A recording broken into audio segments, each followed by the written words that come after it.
Ellie and I spent the past few months self-converting this 2007 Toyota Hiace, which I've called Arcadia, into a camper van for traveling, and I am so close to being done. I recently installed my gas hob, which you can see in the background, so I wanted to explain that process and also the choices I made when doing gas in my van. I'm Ellie Wilder and you're watching Wilder in Motion. For the cooktop itself, I chose a fixed 2-burner gas hob from Thetford.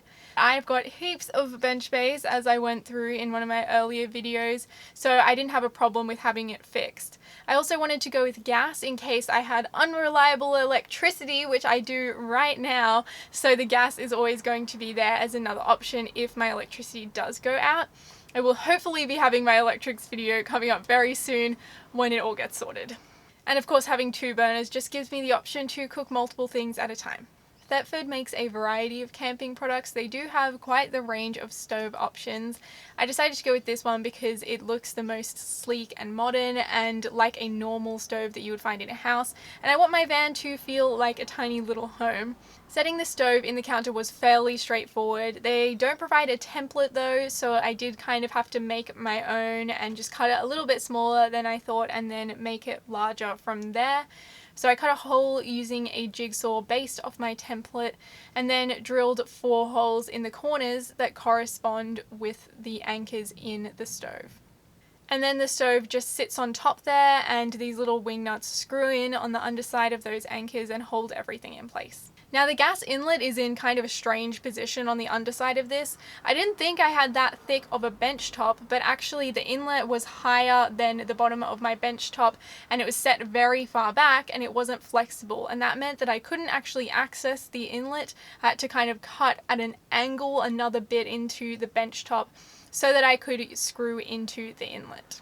So I thought a lot about what I wanted for my gas setup, and I did a lot of research as well, and the conclusion that I've come to I am satisfied with, but it does not comply with the Australian and New Zealand standards. So this isn't a tutorial, more of just showing you what I've done in my van in case you're interested, but I am going to talk about the risks and what I've done to mitigate those. So from what I've researched in Australia and New Zealand, if you're going to have gas in a camper van, the gas bottle either needs to be stored externally from the van, or if it's inside, it needs to be in a sealed box which vents externally. And this is to reduce the risk of a gas leak causing gas buildup within the van, which can offset the oxygen levels and also build up carbon monoxide, which can be toxic and fatal if inhaled. So the very first thing I did before I connected anything else was put in a carbon monoxide alarm, which I would have done regardless of what I'd done for my gas installation. This is just good to have anyway. In addition to my carbon monoxide alarm, I will be turning the gas off at the bottle every single time, and this is something that I'm pretty good at remembering to do since I have to do the same process for my water pump as well, so I'm really in the habit of turning things off twice. The other main risk is the gas bottle itself exploding, which can happen if subjected to extreme temperatures. The gas inside rapidly expands, building up the pressure enough to explode the bottle. Now, since I'm living in here, I don't think it would ever get that hot, and certainly if it did, I would be dead of heat exhaustion before it got hot enough for the bottle to explode. Of course, I have put a lot of effort into insulating the van to keep me nice and cool and comfortable, and I'm also storing the gas bottle right on the floor, which I've noticed is considerably cooler than the top of the van because heat rises. And the gas that I'm talking about is universal LPG, and this is what the Thetford stove runs off. And I've got a 3.7 kilogram bottle which I'm storing in the back corner underneath my bench seat area. Now this also has an air gap out to the door, so when the doors open, this area has a lot of good ventilation there, just in case there is any gas buildup in that area. But to additionally mitigate that risk, I've got a safety hose connecting my stove to the gas bottle, and this has an extra little safety gauge in it. This does a few things. First of all, when I turn the gas bottle on, the gas doesn't start flowing until I also press on the safety gauge too to start the flow of gas. And if there is a major gas leak, the safety gauge automatically steps in and stops the flow of gas. This safety hose can also test for leaks. So I used a little adapter at the Thetford end and then screwed my safety hose into this adapter and then into the gas bottle as well. I then did all of those tests I just spoke about, and I was satisfied that there were no leaks. And I also went through and did the soapy water test.